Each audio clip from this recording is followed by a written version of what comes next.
ਤੁਸੀਂ ਦੇਖ ਰਹੇ ਹੋ ਮੈਂ ਤੁਹਾਡੇ ਨਾਲ ਜਗਰੂਪ ਸਿੰਘ ਮਾਨ। ਇਸ ਵਕਤ ਦੀ ਜੋ ਵੱਡੀ ਖਬਰ ਨਿਕਲ ਕੇ ਸਾਹਮਣੇ ਆ ਰਹੀ ਹੈ, ਸੀਸੀਟੀਵੀ ਕੈਮਰੇ ਦੀ ਜਿਹੜੀਆਂ ਵਾਇਰਲ ਫੋਟੋ ਹੋ ਰਹੀਆਂ ਨੇ, ਤਸਵੀਰਾਂ ਹੋ ਰਹੀਆਂ ਨੇ। ਤੁਸੀਂ ਦੇਖ ਸਕਦੇ ਹੋ ਸਕਰੀਨ ਵਿੱਚ ਕਿ ਕਿਸ ਤਰ੍ਹਾਂ ਮੋਟਰਸਾਈਕਲ ਤੇ ਇੱਕ ਆਦਮੀ ਆਪਣੇ ਘਰ ਨੂੰ ਜਾ ਰਿਹਾ ਹੁੰਦਾ, ਅੱਗੋਂ ਅਵਾਰਾ ਪਸ਼ੂ ਉਸ ਨੂੰ ਘੇਰ ਲੈਂਦਾ। ਘੇਰਨ ਦੇ ਬਾਵਜੂਦ ਉਹ ਉਸ ਦੇ ਆਲੇ ਦੁਆਲੇ ਮੋਟਰਸਾਈਕਲ ਦੇ ਗੇੜੇ ਕੱਢਦਾ। ਉਹ ਆਪਣੀ ਜਾਨ ਬਚਾਉਣ ਦੀ ਕਾਫੀ ਕੋਸ਼ਿਸ਼ ਕਰਦਾ, ਪਰ ਉਸ ਦੀ ਜਾਨ ਨਹੀਂ ਛੱਡਦਾ, ਉਸਨੂੰ ਮੋਟਰਸਾਈਕਲ ਸੁੱਟ ਦਿੰਦਾ। ਤਸਵੀਰਾਂ ਵਿੱਚ ਤੁਸੀਂ ਦੇਖ ਸਕਦੇ ਹੋ ਕਿ ਕਿਸ ਤਰ੍ਹਾਂ ਇੱਕ ਹੋਰ ਆਦਮੀ ਵੀ ਆਉਂਦਾ ਉਸਦੀ ਜਾਨ ਬਚਾਉਣ ਵਾਸਤੇ ਅੱਗੇ, ਪਰ ਕਿਤੇ ਨਾ ਕਿਤੇ ਉਹ ਵੀ ਨਾਕਾਮਯਾਬ ਹੋ ਜਾਂਦਾ। ਦੇਖਦੇ ਹੀ ਦੇਖਦੇ ਉਸ ਨੂੰ ਸੁੱਟ ਲੈਂਦਾ, ਉਸ ਦੇ ਕੱਪੜੇ ਪਾੜ ਦਿੰਦਾ ਤੇ ਮਿੰਟਾਂ ਮਿੰਟ ਵਿੱਚ ਹੀ ਚੀਕ ਚਿਹਾੜਾ ਪੈ ਜਾਂਦਾ।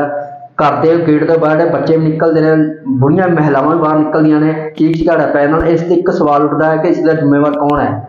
ਪ੍ਰਸ਼ਾਸਨ ਜ਼ਿੰਮੇਵਾਰ ਹੈ, ਸਰਕਾਰ ਜ਼ਿੰਮੇਵਾਰ ਹੈ? ਕਿਉਂਕਿ ਰੋਡ ਟੈਕਸ ਲੈਂਦੇ ਨੇ, ਗਊ ਟੈਕਸ ਲੈਂਦੇ ਨੇ, ਸਭ ਕੁਛ ਲੈਂਦੇ ਨੇ, ਪਰ ਇਹਨੂੰ ਸੰਭਾਲ ਦੀ ਕੋਈ ਜ਼ਿੰਮੇਵਾਰੀ ਕਿਸੇ ਦੀ ਨਹੀਂ।